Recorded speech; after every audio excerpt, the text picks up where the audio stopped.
Tax से जुड़ी हर उलझनों को दूर करने के लिए लेकर हम हाजिर हैं आपका पसंदीदा शो टैक्स गुरु, जहां हम नियमों के दायरे में रहकर टैक्स बचाने के बेहतरीन तरीके आपको बताते हैं। नमस्कार, मैं लक्ष्मण राव और इस बार हमारे साथ होंगे जाने माने टैक्स एक्सपर्ट शरद कोहली साहब, जो स्टूडियो में। सर, आपका स्वागत है हमारे शो में।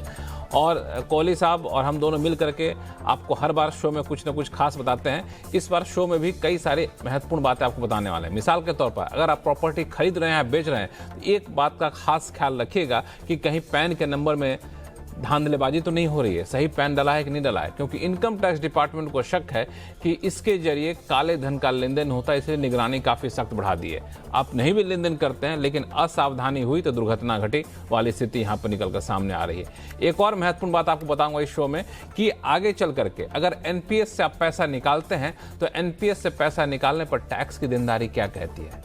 और एक और चीज कि कई बार आप अपनी पत्नी को पैसा देते हैं, पत्नी उसका फिक्स डिपॉजिट कर लेती है और उस पर मिल गया ब्याज, तो ब्याज पर पैसा कौन चुकाएगा, इनकम टैक्स कौन चुकाएगा, आप चुकाएंगे कि आपकी पत्नी। ऐसे कई सारे दिलचस्प सवाल हैं जो आज शो में चर्चा करेंगे। लेकिन शुरुआत प्रॉपर्टी के लेन देन से, क्योंकि ये मामले काफी तेजी से आगे बढ़ते जा रहे हैं। बड़ी संख्या में लोग प्रॉपर्टी खरीदते हैं, बेचते हैं, और कई बार ऐसा होता है कि अनजाने में कुछ आप गलतियां कर बैठते हैं, कुछ गलतियां जानबूझकर भी करते हैं, इसमें कोई शक नहीं है। लेकिन ये गलती बहुत भारी पड़ रही है आजकल, क्योंकि इनकम टैक्स डिपार्टमेंट के पास इतने सारे हथियार आ गए हैं ना कि आपको कहीं ना कहीं से पकड़ लेगा ही लेगा। आखिर पूरा पेच क्या है, कोहली साहब समझते हैं। कोहली साहब, क्या है मजा, चक्कर क्या चल रहा है? जी हाँ, जब आप 30 लाख से ज्यादा की प्रॉपर्टी खरीदते बेचते हैं, खरीदते या बेचते दोनों में, हाँ, तो सब रजिस्ट्रार जहां इसकी रजिस्ट्री कराई जाती है, उसको एक रिटर्न फाइल करनी पड़ती है कि कौन से वो ट्रांजैक्शंस थे जो 30 लाख से ऊपर के थे। ठीक है, ये एसआरओ, सब रजिस्ट्रार ऑफिस को। अब क्या हुआ कि 5 सिटीज में, गुरुग्राम, करनाल, हरियाणा, सोनीपत, फरीदाबाद, इन 5 सिटीज में, लक्ष्मण ध्यान दीजिएगा, 2.5 लाख मामले ऐसे सामने आए, 3,12,000 करोड़ रुपए के, 3,12,000 करोड़ रुपए के, जिसमें कि जो एसआरओ की रिपोर्टिंग थी वो नहीं हुई या फॉल्टी हुई। अच्छा, अब नहीं हुई तो मतलब रिटर्न नहीं फाइल की होगी, जो एसएफटी जाती है, स्टेटमेंट ऑफ फाइनेंशियल ट्रांजैक्शन, और फॉल्टी ऐसी हुई कि पैन नंबर गलत डाल दिए गए। अच्छा, तो अब देखिए ये 30 लाख से ऊपर रिपोर्टिंग क्यों कराई जाती है, जिससे कि आपका जो एआईएस होता है, आईना इसे समझिए, मैं उसको बोलता हूं, जिसमें आपके सारा लेखा जोखा सामने दिख जाता है, तो उसमें ये ट्रांजैक्शंस रिफ्लेक्ट करते हैं। तो आपको उसको रेटिफाई करना होता है कि भाई मैंने प्रॉपर्टी खरीदी या बेची है। अब जब पैन नंबर गलत डल जाएगा तो ये उसमें नहीं रिफ्लेक्ट होगी। तो किसी ने पैन नंबर गलत डाला होगा, किसी से पकड़ा गया होगा, या डिपार्टमेंट को सुराग मिला, या डिपार्टमेंट को ये पता लगा कि ये एसआरओ अपनी रिटर्न्स नहीं फाइल कर रहे हैं, तो यहीं से बस शक शुरू हुआ।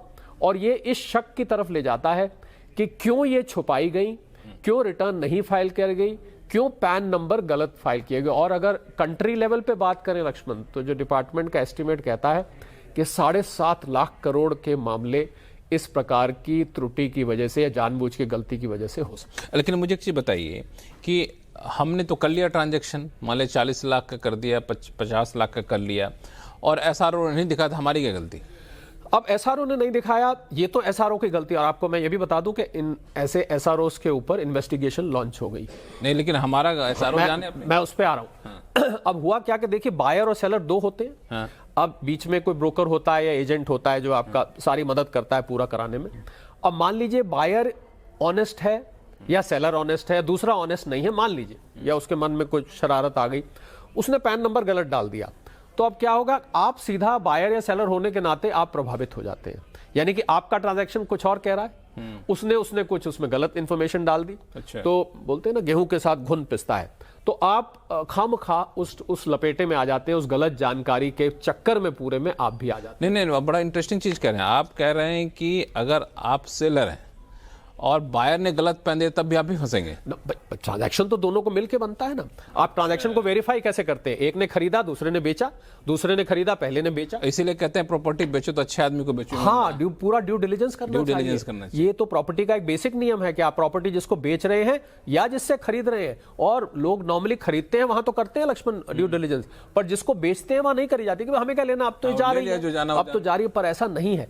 तो ये टैक्स के मामले में भी अप्लाई करता है कि आप ये बिल्कुल सुनिश्चित करें कि एसआरओ में जो पैन नंबर जा रहा है और आप ऑनेस्टली डील कर रहे हैं तो पैन नंबर उनके रिकॉर्ड में सही जा रहा है, क्योंकि वो जब अपनी रिटर्न फाइल करेंगे और उसमें आपका गलत इंफॉर्मेशन चला गया तो आपके ऊपर ये इल्जाम लग जाएगा कि आपने अपना पैन नंबर गलत दिया। अरे वाह भाई साहब, ऐसा है कि प्रॉपर्टी खरीद बेच रहे हैं तो इसको जरूर सुन लीजिएगा। हमें तो आज तक पता था, अपना खरीदने वाला जाना जो जाना हमने तो बेच दिया, लेकिन ऐसा नहीं है। अगर सामने वाले ने कोई गड़बड़ी कर दी, अपना पैन गलत दे दिया, आधार गलत दे दिया, अपनी पहचान गलत दे दी, कहीं फंसेगा मामला तो आंच आप तक आएगी। इसलिए आपको भी संभल कर रहना है।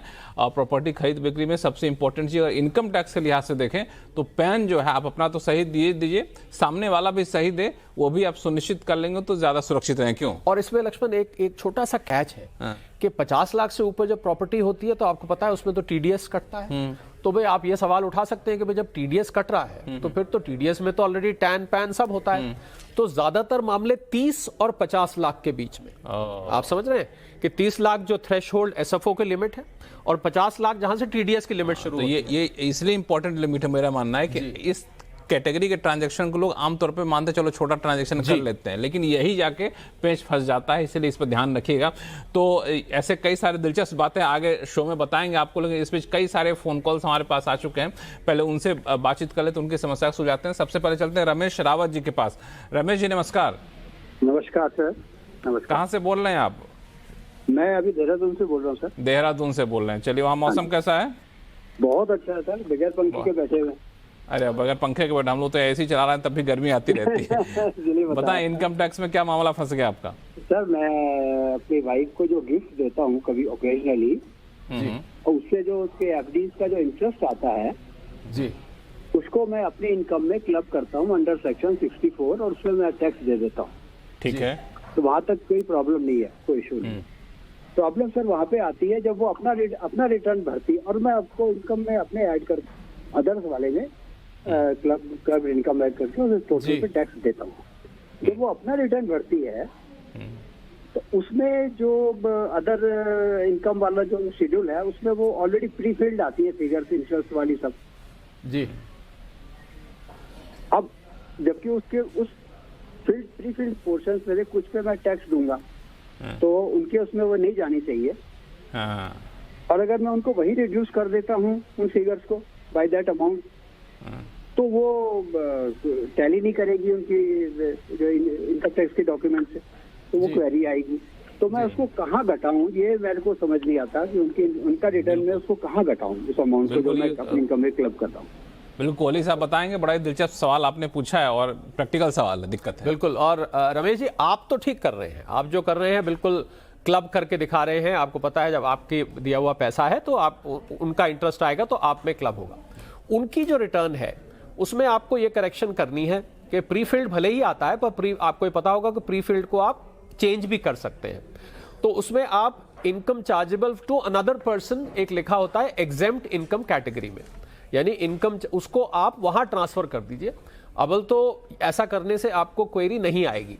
मान लीजिए क्वेरी आती भी है तो आप बड़ी आसानी से इसका जवाब दे सकते हैं कि ये असल में मेरे दिए हुए फंड्स थे और इसका मेरे में ऑलरेडी टैक्स हो चुका है, मेरे में क्लबिंग हो चुकी है, तो दो जगह तो टैक्स नहीं लग सकता है। तो आप मैं दोबारा से बता देता हूं कि income chargeable to another person schedule EI में एक कॉलम होता है, वहां पर आप इसको चेंज कर। प्रीफिल्ड इसलिए आता है क्योंकि ब्याज उनके नाम है, तो बैंक से जब इंफॉर्मेशन कोलेट होकर आती है तो वो उनके में ऑटोमेटिकली रिफ्लेक्ट हो जाती है। पर बैंक को ये नहीं पता होता कि ये पैसा आपका दिया हुआ है और ये आप में जाके जुड़ना है, तो इसलिए आपको ये मैनुअली चेंज करके शेड्यूल EI में लाना पड़ेगा। कोई दिक्कत तो नहीं Rawat ji? I understood exactly what you have said. मेरी इसलिए क्वेरी सजेशन भी कह सकते हैं कि अगर उसी अदर इनकम वाले शेड्यूल में अगर एक लाइन और ऐड हो जाए, amount being clubbed in her under section 664 in other some other taxpayers income, अगर वहां पर एक प्रोविजन दे दे लेस करके, तो वो एक ये वाली प्रॉब्लम सॉल्व नहीं हो जाएगी। नंबर 1। नंबर 2 सर, नंबर 2 अच्छा सुझाव है आपको। मैं अपनी पूरी बात कह लूं तो फिर हाँ जी, इसको मैं कैसे सॉल्व कर रहा था इस प्रॉब्लम को अब तक। LIC की ब्याज वंदना योजना का जो इंटरेस्ट आता है हमारी इन्वेस्टमेंट का, वो फॉर्चुनेटली या कोइंसिडेंटली उसमें प्रीफिल्ड नहीं होता जी, क्योंकि वो इनकम टैक्स वालों को इंटीमेशन नहीं करते जी, तो मैं अदर्स वाले में वो इनकम ऐड करके और फिर उसमें टैक्स देता था।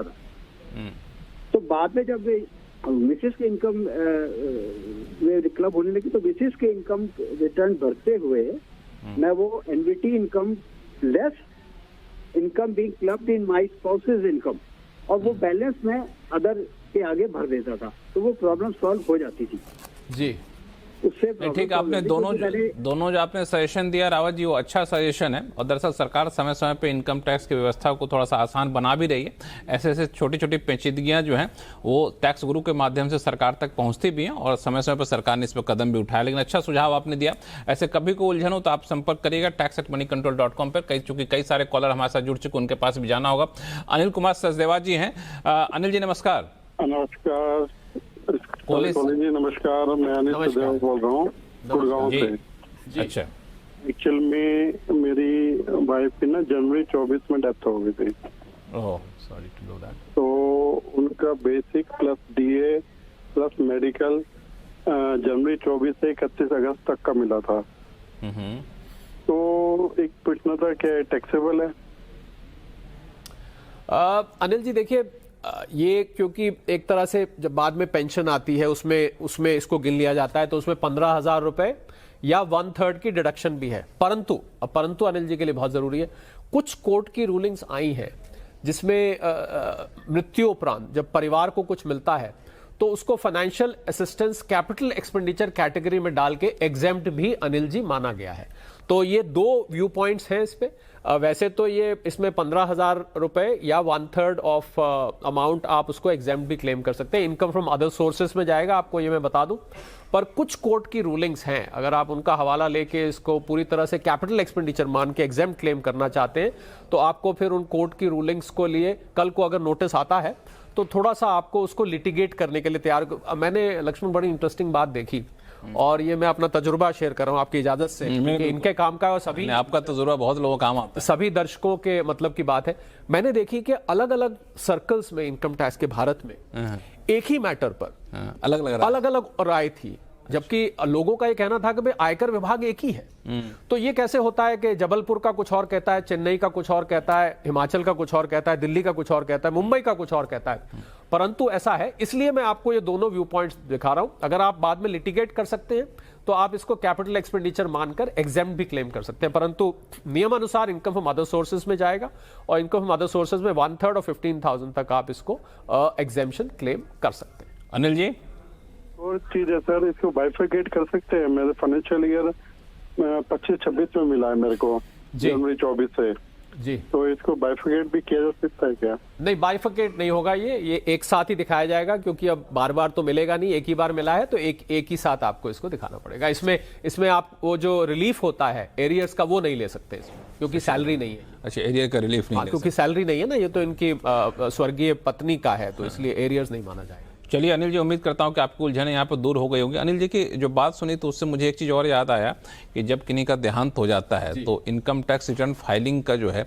होता है कि जिम्मेदारी किसके ऊपर है, कब कितने समय के भीतर फाइलिंग कर सकते हैं। तो ऐसा करते हैं, फोन कॉल आ चुका है, उनसे पहले समझ लेते हैं, फिर हम लोग इस पर चर्चा करेंगे आगे चल करके। ये बड़ा इंपॉर्टेंट होता है, तो इस पर हम लोग आगे करेंगे। लेकिन एक सवाल चूंकि आ चुका है, अजय जी हैं हमारे साथ। अजय जी दरअसल ये मुंबई से हैं। इनका बड़ा सा दिलचस्प सवाल है कि ये प्राइवेट कंपनी में कहीं काम करते थे, तो ये जानना चाहते हैं कि जब रिटायर हो गए तो जो रिटायरमेंट का पैसा मिला तो मिला ही, लीव इनकैशमेंट भी मिला है। अब लीव इनकैशमेंट जो मिला है उस पर ये क्या करें? क्या इनकम टैक्स देना पड़ेगा क्या?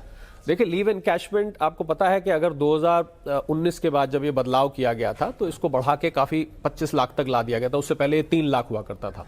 तो कुछ लोगों ने क्या किया लक्ष्मण, उससे पहले का जिन्होंने 3 लाख लिया उनको ये लगा कि भाई बाद में अब बढ़ा दिया गया, तो उन्होंने कहा कि भाई हम पूरा 25 लाख लेना चाहते हैं, तो उन्होंने बाद में क्लेम किया। तो कई सर्कल्स में इसको रिजेक्ट कर दिया गया कि भाई आपने तो बाद में लिया, ये पहले लिया, ये नियम तो जो है बाद में बदला गया। पर कुछ कोर्ट की रूलिंग्स ने ह्यूमैनिटेरियन ग्राउंड्स पर उसको अलाउ भी कर दिया, जैसे मैंने आपको अभी ये बात बताई। और ये मैं लक्ष्मण, ये जो मैंने अभी आपको समस्या बताई थी, ये बहुत बड़ी समस्या है, क्योंकि ये टैक्स पेयर्स को कंफ्यूजन हो जाता है और डिपार्टमेंट का एक ही प्लेटफॉर्म पे ना रहना, अलग अलग एक ही मैटर्स में अलग अलग ओपिनियन आना वाकई कंफ्यूज करता है। तो 3 लाख था, 25 लाख बाद में है तो 25 लाख हो गया है। परंतु आप उसको ज्यादा भी क्लेम करना चाहते हैं, टुकड़ों में क्लेम करना चाहते हैं, पूरा 25 लाख यूज करना चाहते हैं, वो भी आप कर सकते हैं। अजय जी, तो उम्मीद करता हूँ कि अजय जी के सवाल यहाँ पे जवाब मिल गया होगा। लेकिन जो मैं चर्चा आपसे कर रहा था कि मृत्यु के बाद जो ITR फाइलिंग वाला मामला जो है कब तक फाइल करना चाहिए, किसके ऊपर जिम्मेदारी है, इस पे सवाल पूछूंगा आपसे और लोगों को समझाएंगे। लेकिन फिलहाल वक्त है छोटे से ब्रेक का। ब्रेक के बाद लौटते हैं, इस मुद्दे पर आते हैं, कहीं जाइएगा नहीं।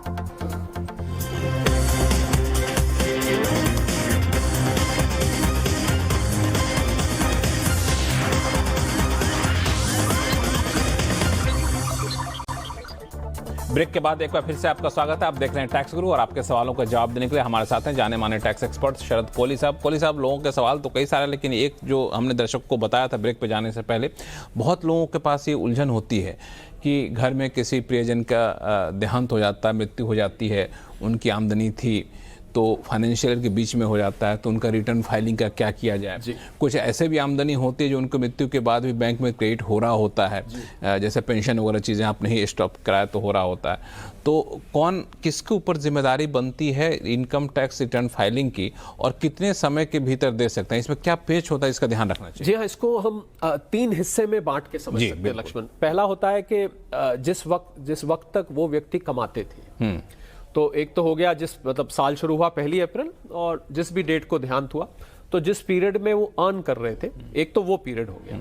दूसरा तो इस पीरियड की रिटर्न फाइल की जाएगी। उनके जो भी लीगल रिप्रेजेंटेटिव होंगे, उसको लीगल एयर कह लीजिए, लीगल घर के जो व्यक्ति हैं, वो उस पीरियड की फाइल करेंगे। पहला तो ये ध्यान रखना है। दूसरा वो पीरियड होगा, या मैं कहूं पहले मैं तीसरा लेता हूं, तीसरा वो पीरियड होगा कि जब उनके वारिस के नाम उनकी जो संपत्ति थी, वो चली जाती है, FD थी या कोई मकान था, वहां से किराया आता था, FD से ब्याज आता था, वो चली गई, तो फिर तो वो जिस व्यक्ति के नाम गई उनकी इनकम बन जाती है। आपको पता है वारिसन होता है या जो सक्सेशन सर्टिफिकेट। समस्या आती है जो बीच का पीरियड होता है। बीच का पीरियड मतलब व्यक्ति का देहांत हो गया और अभी ये तो हमेशा ही आपने देखा होता है कि जब प्रॉपर्टी या एसेट ट्रांसफर होता है उनके सक्सेसर के नाम, उसके बीच में एक ऐसा पीरियड होता है जब ना वो उसके नाम होता है और वो व्यक्ति जा चुके होते हैं। आप बीच का पीरियड समझ रहे हैं? तो यहां पर समस्या ज्यादा खड़ी होती है। यहां पर एक बड़ा ही अजीबोगरीब एक प्रावधान आया, उसको हम कहते हैं एस्टेट ऑफ द डिसीज्ड। अच्छा, ये क्या होता है? आप मानेंगे नहीं कि जब कोई व्यक्ति, अब रिटर्न तो कोई दूसरा ही फाइल करेगा क्योंकि उस पीरियड की जब वो अभी उसके नाम आया नहीं या किसी के भी नाम नहीं आया और वो जा चुके हैं, तो इसमें कुछ लोगों ने एक अलग पैन नंबर लेके, कुछ लोगों से मेरा मतलब उस व्यक्ति ने एक अलग पैन नंबर लेके एस्टेट ऑफ द डिजीज बनाकर उसमें उन व्यक्ति के बिहाफ पे रिटर्न फाइल करते रहे, और फिर जब वो ट्रांसफर हो गया तो फिर वो उन व्यक्ति की इनकम बन गई। तो आप समझ रहे हैं कि इसमें 3 फेज है। एक फेज हो गया जब तक वो जीवित थे तब तक की इनकम। दूसरा फेज जब तक उनके एसेट्स उनके वारिसों के नाम यानी कि उनके सक्सेसर्स के नाम ट्रांसफर नहीं हुए, उनके उत्तराधिकारी अधिकारियों के नाम। और तीसरा पीरियड जब वैक्यूम पीरियड था, मतलब जब अभी वो तो चले गए, वारिस के नाम आया नहीं, बीच का पीरियड है। बीच के पीरियड में रिटर्न जाएगी एस्टेट ऑफ द डिजीज के द्वारा फाइल होकर।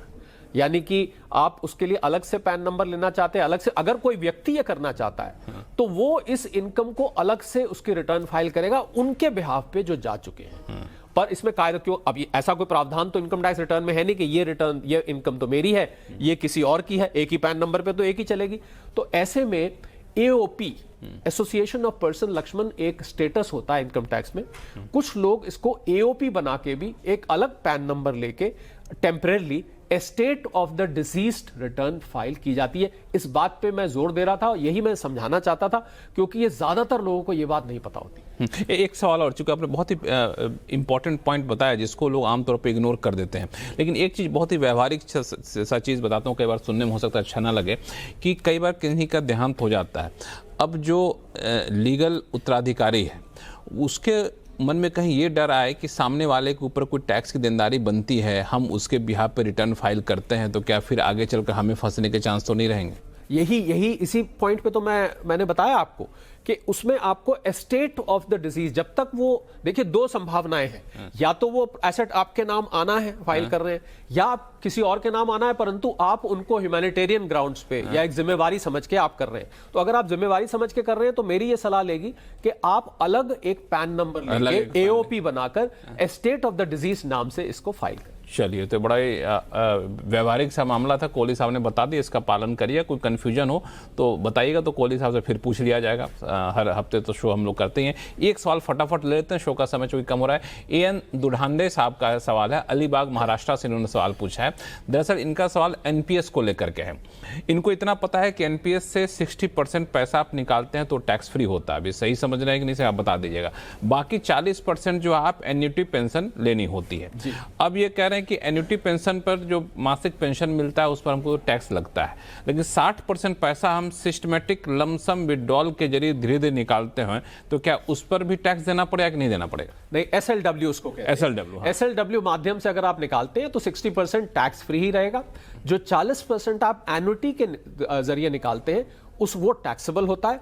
और परंतु इस एसएलडब्ल्यू को आप कहीं निवेश करते हैं और उसमें से लक्ष्मण अगर रिटर्न आता है, दुर्नाने साहब को जानना जरूरी है, उस पर फिर टैक्स लगेगा। यानी कि विड्रॉल पर 60% पर टैक्स नहीं लगेगा, 40% एन्युटी पर टैक्स लगेगा।